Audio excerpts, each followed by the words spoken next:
ভীষণ সুন্দর লাগতেছে, মাশাল্লাহ অনেক সুন্দর লাগতেছে। তো গাড়িটা দেখেন পুরাই ময়লা হয়ে রয়েছে এখন। নিজের একটা গাড়ি থাকলে কখন কি করা যায়, কি করলে সুন্দর হইব, গাড়িটা কি ডিজাইন করলে সুন্দর হইব, মানে মাথার মধ্যে শুধু এটাই, কি মডিফাই করলে কিভাবে করলে ভালো লাগবে সেটাই শুধু ঘুরে, ঘুমাইলেও ঘুরে, মানে গাড়ি চালাইলেও ঘুরে, কখন কি কারো গাড়ির মধ্যে দেখলে মনে হয় যে ওইটাই করবো। এরকম করতে করতে অনেক করে ফেলছি। তো এখন এমন একটা জিনিস করতেছি, সেটা হচ্ছে আপনার এটা হচ্ছে একটা কস্টিপ সিলভার কালার। এটা হচ্ছে আপনার লাইটের আলো পড়লে দেখেন কিরকম মানে চোখে লাগে। এটা হচ্ছে লাইটের আলো পড়লে কিংবা রোদের আলো পড়লে চোখে লাগে। তো সেই জিনিসটা দিয়ে গাড়িটার মধ্যে করতেছি।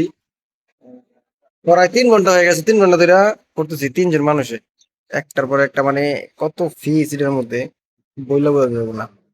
তো অবশ্যই দেখেন, আমি আপনাদেরকে দেখাই জিনিসটা, তারপর বুঝতে পারবেন জিনিসটা কি। এখানে আমার মামা আছে, আমার বাগিনা আছে, এটা আমার বাগিনা। ও করতেছে দেখেন। এখানে কিন্তু আপনার অনেকগুলো কমপ্লিটের দিকে, লাস্টে দা দেখেন অল্প কিছু বাকি আছে। দেখছেন এই কালোগুলো লাগাইতে হইব, দেখেন এই যে প্রায় 100 পিসের মতো হইব এখানে। আপনার অনেক টাইম লাগতেছে, আমি তো বললাম 3 ঘন্টার মতো পড়াই দূরে করতেছি। দেখেন এদিক দিয়ে ফিনিশিং হয়ে গেছে। আহ, এই যে এদিক দিয়ে কিছু বাকি আছে। গাড়িটার মধ্যে কিন্তু অনেক ময়লা। তো আবার বললেন না যে এত ময়লা কেন। এই দেখছেন কত সুন্দর করে লাগাচ্ছি, এই যে এগুলো কাটতে হবে একটা একটা করে। তো শেষ হইব মার্শাল্লাহ। এখন দেখেন কাজ শেষ হওয়ার পরে কি অবস্থা, ভীষণ সুন্দর লাগতেছে মার্শাল্লাহ, অনেক সুন্দর লাগতেছে।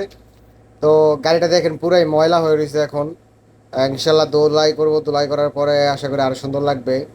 তো মার্শাল্লাহ অনেক সুন্দর। মার্শাল্লাহ দেখেন গাড়িটা সম্পূর্ণ শেষ হওয়ার পরে কত সুন্দর লাগতেছে দেখতে। আসলে আমার কাছে অনেক ভালো লাগতেছে, জানি না আপনাদের কাছে কিরকম লাগতেছে। তো ভিডিওটা এতটুকুই থাক। তো ভালো থাকবেন, সুস্থ থাকবেন। ভিডিওটা যদি ভালো লাগে অবশ্যই লাইক শেয়ার কমেন্ট করবেন। তো আসলে এটা দেখানোর কিছু ছিল না, তারপর দেখাইলাম।